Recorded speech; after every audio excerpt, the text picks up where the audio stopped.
अध्याय 40 भारत में यूरोपीय व्यापारी कंपनियों का आगमन। 17 मई 1498 ईस्वी को वास्को डी गामा ने भारत के पश्चिमी तट पर स्थित कालीकट बंदरगाह पर पहुंचकर भारत एवं यूरोप के बीच नए समुद्री मार्ग की खोज की। तो सबसे पहले वास्को डी गामा जो पुर्तगाली यात्री था वो 1498 में 17 मई 1498 को कालीकट पहुंचा और उस समय कालीकट का राजा जमूरीन था जो उसको स्वागत भी किया था। ये वास्तव में वास्को डी गामा एक अब्दुल मजीद नामक व्यापारी के साथ यहाँ आए थे और यहाँ से जो ले गया था ये सामान उसको 60% से 60 गुना से अधिक दामों पर है जो बेच करके लाभ कमाया था। ठीक है, तो समुद्री मार्ग की खोज की थी। इस यात्रा में वास्को डी गामा को गुजराती पथ प्रवर्तक अब्दुल मजीद ने सहयोग किया था। यहाँ देखिए बताया भी गया है कि इस यात्रा में यानी कि इसको उत्तर महासागरीय देखा जाए तो जो अफ्रीका के सबसे दक्षिणतम बिंदु है उत्तर महासागरीय से लेकर के यहाँ तक आने में भारत कालीगढ़ बंदरगाह तक पहुंचने में ये अब्दुल मजीद नामक व्यापारी थे, ये इसका मदद किए थे। तो आपसे प्रश्न ये बन सकता है कि वास्को डी गामा को भारत पहुंचाने के क्रम में उसका पथ प्रदर्शक कौन?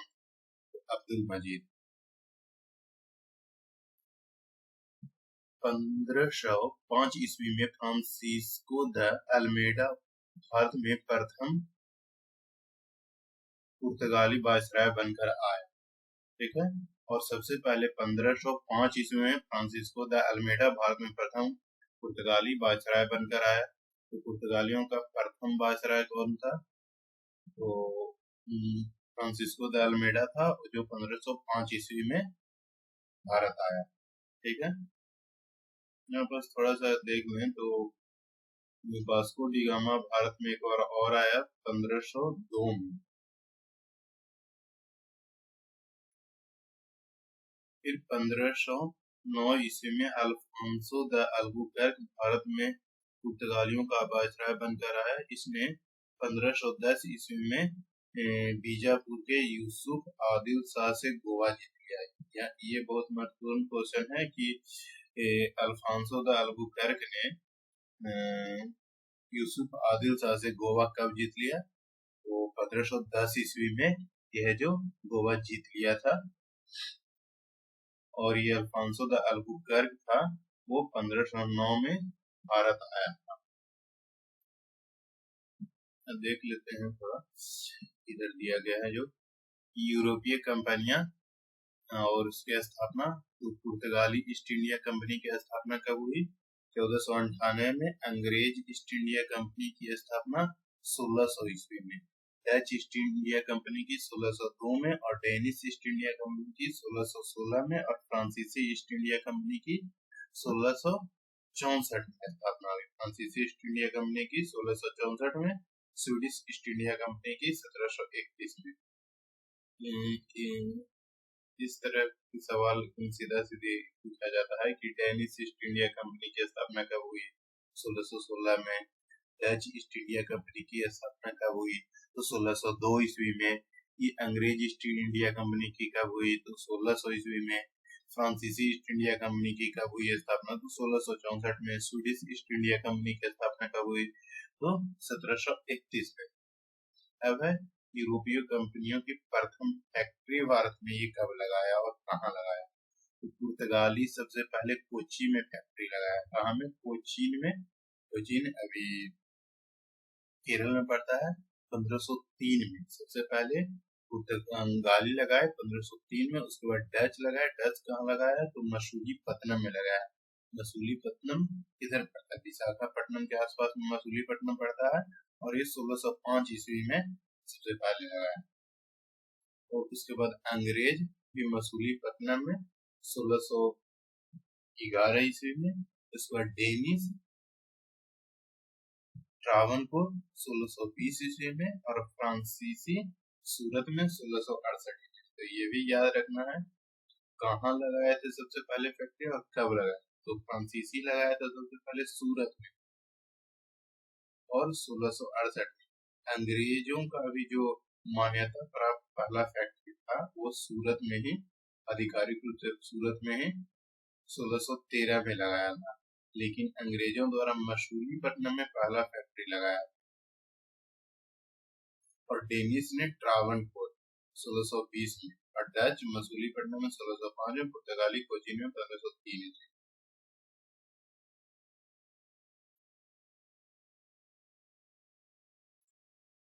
पुर्तगालियों ने अपनी पहली व्यापारिक कोठी कोचीन में खोली। ऊपर ही भी देखे कि 1502 ईस्वी में, पुर्तगाली 1503 ईस्वी में सबसे पहले पुर्तगालियों ने अपनी कोचीन में व्यापारिक कोठी खोली।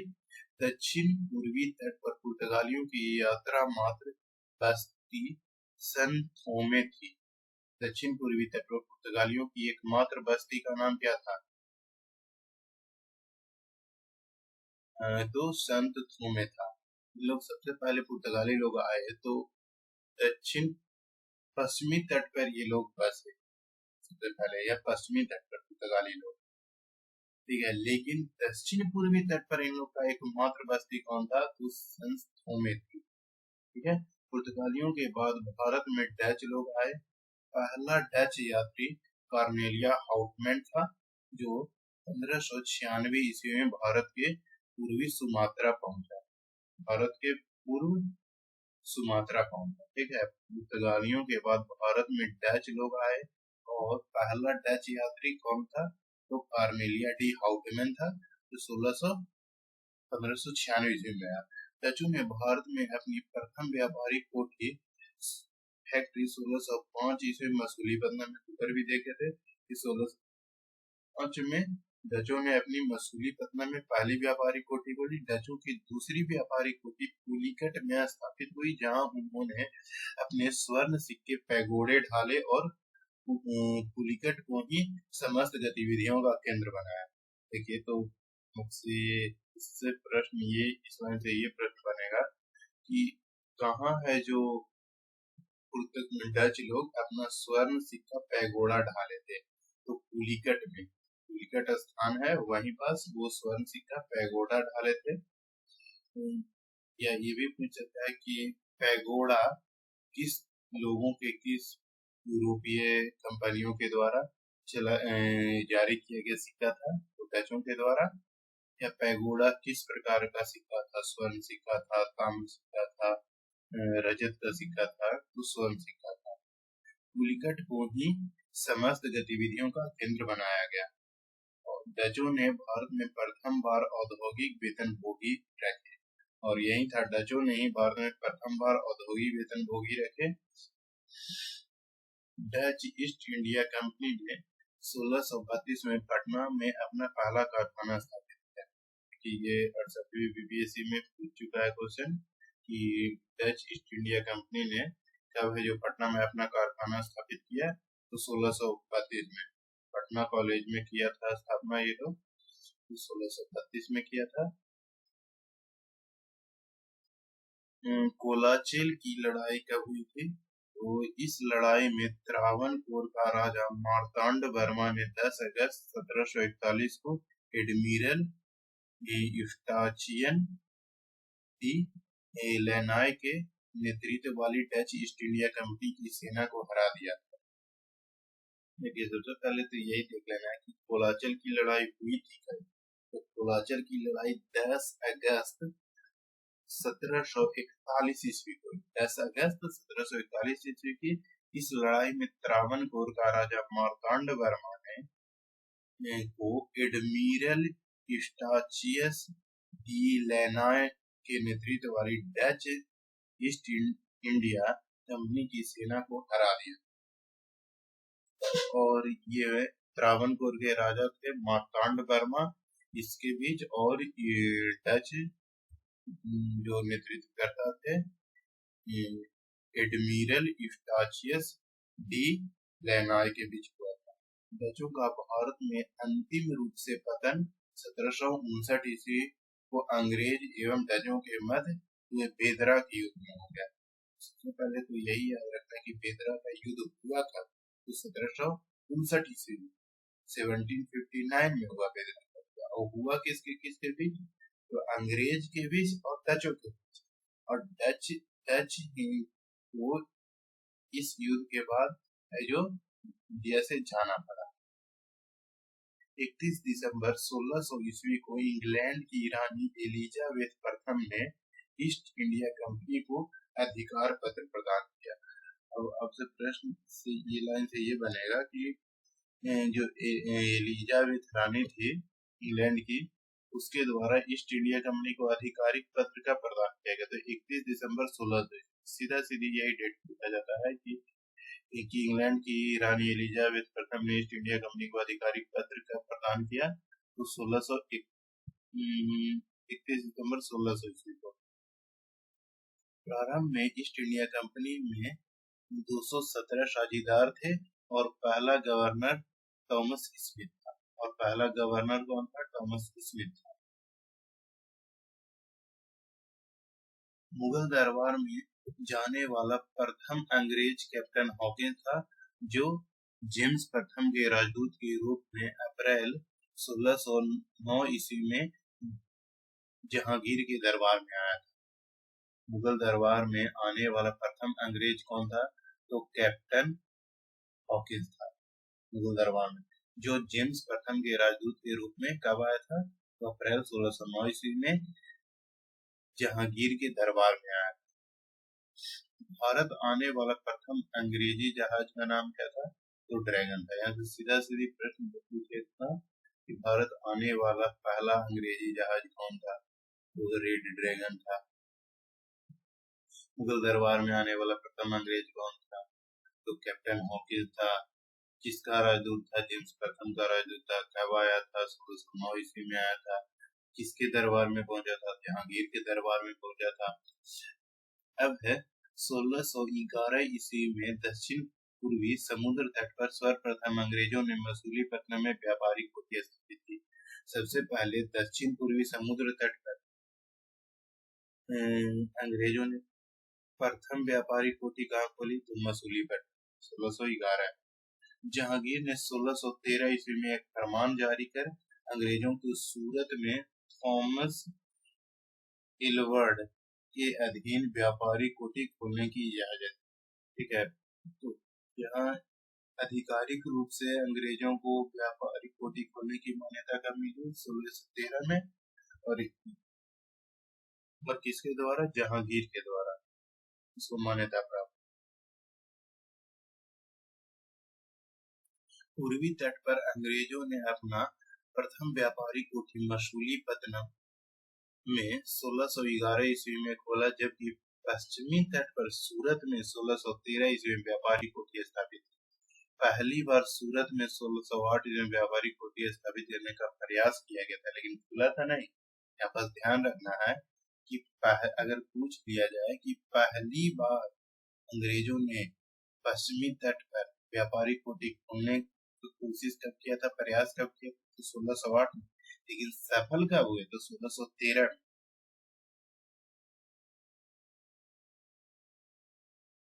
1615 ईस्वी में सम्राट जेम्स प्रथम ने सर थॉमस रो को अपना राजदूत बनाकर मुगल सम्राट जहांगीर के दरबार में भेजा।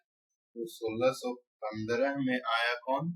तो सर थॉमस रो आया 1615 में। ये सब डेट याद रखने वाला है कि 1615 में थॉमस रो को अपना राजदूत बनाकर मुगल सम्राट जहांगीर के दरबार में भेजा। वह फरवरी 1619 ईस्वी तक भारत में रहा और 1615 से 1619 ईस्वी तक ये रहा था। सर थॉमस जहांगीर के दरबार में रहा था, तो वो 4 साल रहा।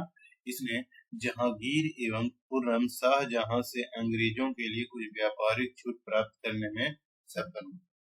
और ये जहांगीर और शाहजहां दोनों से कुछ व्यापारिक छूट प्राप्त करने में सफल हुआ।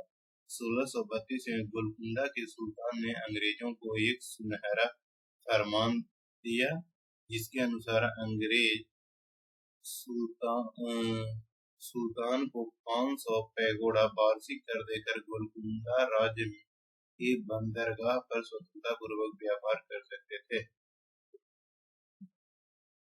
में बताया गया है कि उसको 1632 ईस्वी में गोलकुंडा के सुल्तान ने अंग्रेजों के एक सुनहरा फरमान दिया, ठीक है, जिसके अनुसार अंग्रेज सुल्तान को 500 पेगोड़ा वार्षिक कर देकर गोलकुंडा राज्य के बंदरगाह पर स्वतंत्रता पूर्वक व्यापार कर सकते।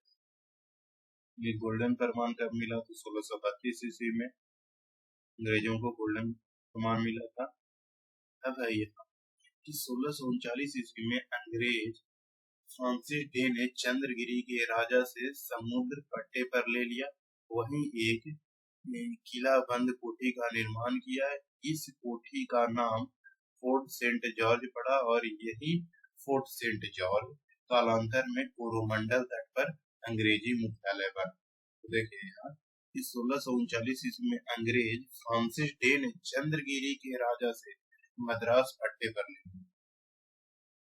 इससे पट्टे पर ले रहा है तो चंद्रगिरी के राजा से मद्रास को पट्टे पर ले लिया कब? 1639 ईस्वी में। और कौन था वो अंग्रेज? तो फ्रांसिस डे ने वहीं एक किला बंद कोठी का निर्माण किया। इस कोठी का नाम फोर्ट सेंट जॉर्ज पड़ा और यही फोर्ट सेंट जॉर्ज कालांतर में कोरोमंडल तट पर अंग्रेजों का मुख्यालय बना। 1621 ईस्वी में पुर्तगाली राजकुमारी कैथरीन ऑफ ब्रेगेंजा एक ब्रिटेन के राजकुमार चार्ल्स द्वितीय का विवाह हुआ। इस विवाह पर दहेज के रूप में पुर्तगालियों ने चार्ल्स द्वितीय को बम्बई प्रदान किया। अब देखना है कि ये भी प्रश्न पूछता है कि पुर्तगाली राजकुमारी कैथरीन ऑफ ब्रेगेंजा एवं ब्रिटेन के राजकुमार चार्ल्स द्वितीय को विवाह कब हुआ? तो 1661 ईस्वी में। इस अवसर पर दहेज के रूप में पुर्तगालियों ने चार्ल्स द्वितीय को बम्बई प्रदान कर दिया और यही द्वीप जो था बम्बई का वो फिर ईस्ट इंडिया कंपनी को ये चार्ल्स द्वितीय दे देता है 10 पैगोडा के वार्षिक किराए पर। देखिए यहाँ लिखा गया कि 1668 ईस्वी में चार्ल्स द्वितीय ने बम्बई को 10 पैगोडा के वार्षिक किराए पर ईस्ट इंडिया कंपनी को दे दिया। 1687 ईस्वी में अंग्रेजों ने पश्चिमी तट पर मुख्यालय सूरत से हटाकर बम्बई को बनाया और 1687 में अंग्रेजों ने पश्चिमी तट का मुख्यालय सूरत से हटाकर बम्बई को बना लिया। तब 1668 ईस्वी में ये भी प्रश्न पूछेगा कि मुख्यालय है जो अंग्रेजों ने सूरत से हटाकर बम्बई कब किया? तो 1687 ईस्वी में। गेराल्ड ओंगियार 1669 से 1670 ईस्वी सूरत का प्रेसिडेंट एवं बम्बई का गवर्नर ने बम्बई शहर की स्थापना की। प्रश्न पूछेगा कि बम्बई शहर की स्थापना कौन किया था? तो गेराल्ड ओंगियार। ये क्या था? तो सूरत का प्रेसिडेंट था और बम्बई का गवर्नर था। बंगाल के शासक शाह सुजा ने सर्वप्रथम 1651 ईस्वी में अंग्रेजों को व्यापारिक छूट की अनुमति दी। इस अनुमति को निशान कहते थे, ठीक है। बंगाल के शासक शाह सुजा ने सर्वप्रथम 1651 ईस्वी में अंग्रेजों को व्यापारिक छूट की अनुमति दी। इस अनुमति को निशान कहते थे।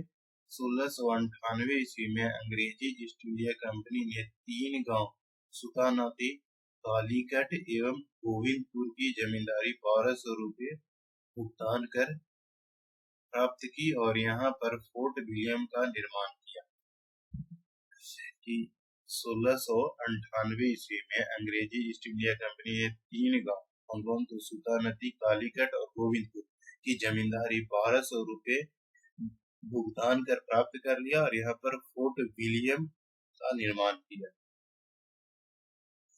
चार्ल्स आयर फोर्ट विलियम के प्रथम प्रेसिडेंट से। ये भी प्रश्न पूछा जाएगा कि ये सुतानती, कालीकट, गोविंद के जो जमींदारी 1200 रुपये में लिया और वहां फोर्ट विलियम बनवाया, उसका प्रथम प्रेसिडेंट कौन था? तो चार्ल्स आयर था और कालांतर में यही कलकत्ता नगर कहलाया। इसकी नींव जॉर्ज चार्नोक ने रखी। कोलकाता शहर की नींव कौन रखा था? जॉर्ज चार्नोक ने रखा था। भारत में फ्रांसीसियों की प्रथम कोठी फ्रैंको कैरो द्वारा सूरत में 1668 ईस्वी में स्थापित की। भारत में फ्रांसीसियों की प्रथम कोठी कहाँ स्थापित की गई? तो सूरत में स्थापित किया गया। किसके द्वारा? फ्रैंको कैरो के द्वारा, फ्रांसीसियों का। और कब हुआ? तो 1668। 1674 ईस्वी में फ्रांसीसी कंपनी के निर्देशक फ्रैंकविस मार्टिन ने बालिकोंडापुर के सूबेदार शेर खान लोदी से पुदुचेरी नामक एक गांव प्राप्त किया, जो कालांतर में पांडिचेरी के नाम से जाना गया। ठीक है। 1674 ईस्वी में फ्रांसीसी कंपनी के निर्देशक फ्रैंकविस मार्टिन ने बालिकोंडापुर के सूबेदार शेर खान लोदी से पुदुचेरी नामक एक गांव प्राप्त किया, जो कालांतर में पांडिचेरी के नाम से जाना गया। आंग्ल फ्रांसीसी संघर्ष को देखते हैं। भारत में आंग्ल फ्रांसीसी संघर्ष को कर्नाटक युद्ध के नाम से जाना जाता है। जो अंग्रेज और फ्रांसीसियों के बीच संघर्ष हुआ उसको कर्नाटक युद्ध के नाम से जाना जाता है। प्रथम कर्नाटक युद्ध 1746 से 48 के बीच चला। ये याद रखना है कि प्रथम कर्नाटक युद्ध 1746 से 48 के बीच चला, 2 साल। 1740 ईस्वी में ऑस्ट्रिया पर उत्तराधिकार को लेकर यूरोप में अंग्रेज तथा फ्रांसीसियों के मध्य संघर्ष हुआ। इस संघर्ष के कारण ही भारत में दोनों कंपनियों के मध्य 1746 ईस्वी में युद्ध प्रारंभ हो गया। देखिए, जब ये लोग यूरोप का शक्ति था, दोनों अंग्रेज और फ्रांसीसी, जब ये लोग यूरोप में ऑस्ट्रिया पर उत्तराधिकार को लेकर के लड़ रहा था वहां, तो उसी समय भारत में भी इन लोग के बीच संघर्ष हुआ। तो 1740 में ऑस्ट्रिया पर उत्तराधिकार को लेकर इन लोग के बीच संघर्ष हुआ। इस संघर्ष के कारण ही दोनों कंपनियों के बीच 1746 ईस्वी में युद्ध प्रारंभ हो गया। प्रथम कर्नाटक युद्ध के दौरान लड़ा गया सेंट टोमे का युद्ध फ्रांसीसी सेना को जीत मिली। और प्रथम कर्नाटक युद्ध के दौरान लड़ा गया सेंट टोमे का युद्ध फ्रांसीसी सेना को जीत मिली। इसको सेंट टोमे का युद्ध भी कहा जाता है। और ये प्रथम कर्नाटक युद्ध था, वो एक्स-ला-शापेल की संधि के द्वारा समाप्त। तो पूछ लिया जाएगा कि एक्स-ला-शापेल की संधि कब हुई? तो 1748 ईस्वी में हुई। किसके किसके बीच हुआ? तो अंग्रेज और फ्रांसीसी के बीच हुआ। किस कर्नाटक युद्ध के बाद? तो प्रथम कर्नाटक युद्ध के बाद। और प्रथम कर्नाटक युद्ध चला कब से कब? तो 1746 से 1748 के बीच चला था। यही कारण है कि एक्स-ला-शापेल की संधि 1748 में हो गई। इस संधि से ऑस्ट्रिया का उत्तराधिकार का विवाद आपसी सहमति से सुलझा लिया गया। और इस संधि से ऑस्ट्रिया का उत्तराधिकार का जो विवाद था वो आपसी सहमति से सुलझा लिया गया। द्वितीय कर्नाटक युद्ध फिर शुरू होता है। तो 1749 में 48 समाप्त हुआ और फिर 1749 में फिर लड़ गए लोग। 1748 से 1754 तक। इस युद्ध का कारण हैदराबाद एवं कर्नाटक में उत्तराधिकार के बीच जो मुजफ्फरजंग और चंदा साहब के बीच जो युद्ध हुआ था, तो हैदराबाद और कर्नाटक में चल रहे इस विवाद से राजनीतिक बढ़त बनाते हुए डुप्ले ने हैदराबाद में मुजफ्फरजंग और कर्नाटक में चंदा साहब का साथ दिया। अपरिहार्य रूप से अंग्रेजों को नासिरजंग एवं अनवरुद्दीन का सहयोग करना पड़ा।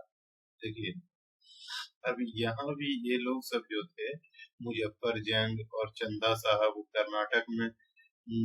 कर्नाटक और हैदराबाद में ये लोग उत्तराधिकार के लिए लड़ रहे थे। तो एक तरफ से अंग्रेज हो गया और एक तरफ से ये फ्रांसीसी लोग हो गए।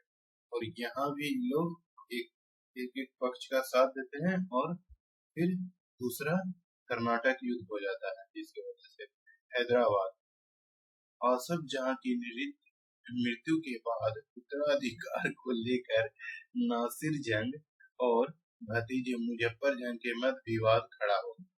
देखिए, हैदराबाद में क्या हुआ था कि आसफ जहां की मृत्यु के बाद उत्तराधिकार को लेकर नासिरजंग उसका पुत्र और भतीजा मुजफ्फरजंग के मध्य विवाद हो गया था और कर्नाटक के नवाब अनवरुद्दीन तथा उसके बहनोई चंदा साहब के मध्य विवाद हो गया था और यही का फायदा उठा रहा था ये लोग। 1749 ईस्वी में फ्रेंच सेना की सहायता से यह युद्ध में अनवरुद्दीन मारा गया तथा चंदा साहब कर्नाटक का अगला नवाब बना। ठीक है, 1749 में फ्रेंच सेना की सहायता से एक युद्ध में अनवरुद्दीन मारा गया तथा चंदा साहब कर्नाटक का अगला नवाब बना।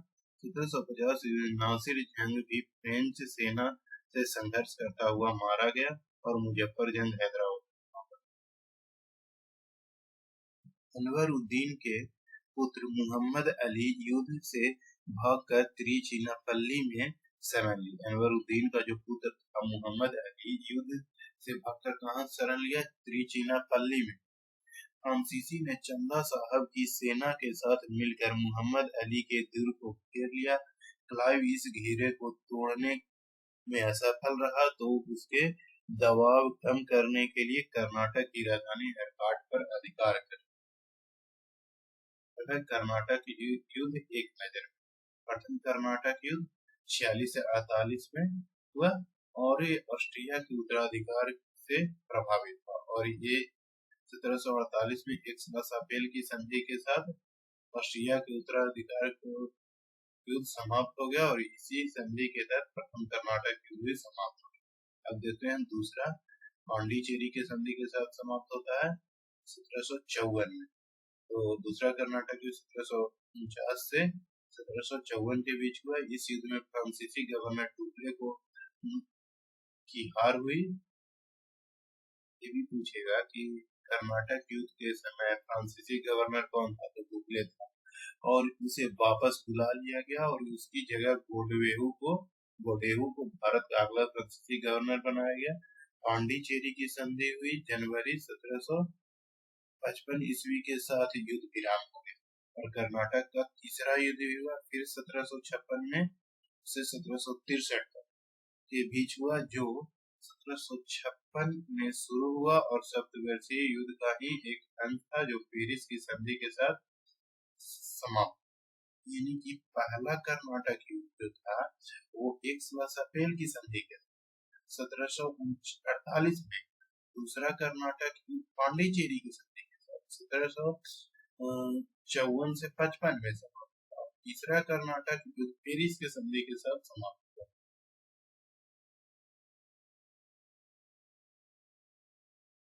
1752 में स्ट्रिंगर लॉरेंस के नेतृत्व में अंग्रेजी सेना ने त्रिचिनापल्ली को बचा लिया और फ्रांसीसी सेना ने अंग्रेजों के सामने आत्मसमर्पण कर दिया। इस हार के कारण डुप्ले को वापस फ्रांस बुला लिया गया और 1754 में गोडेहू को अगला फ्रांसीसी गवर्नर बनाया गया।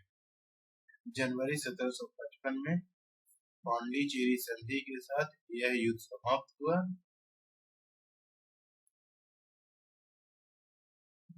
1760 ईस्वी में अंग्रेजी सेना ने सर आयर वुड के नेतृत्व में बांडीवास की लड़ाई में फ्रांसीसियों को पूरी तरह से हराया। तो यहाँ देखना है कि बांडीवास की लड़ाई क्या हुई। तो 1760 में अंग्रेजों ने सर आयर वुड के नेतृत्व में फ्रांसीसियों से लड़ाई लड़ा और 1761 में अंग्रेजों ने पांडिचेरी को फ्रांसीसियों से छीन लिया और 1761 में अंग्रेजों ने पांडिचेरी को फ्रांसीसियों से छीन लिया। 1763 में हुई पेरिस के संधि के द्वारा अंग्रेजों ने चंद्रनगद को छोड़कर शेष अन्य प्रदेश को लौटा दिया और 1749 ईस्वी तक फ्रांसीसी कब्जे में थे। ये प्रदेश भारत के आजादी तक फ्रांसीसी के कब्जे में रहे।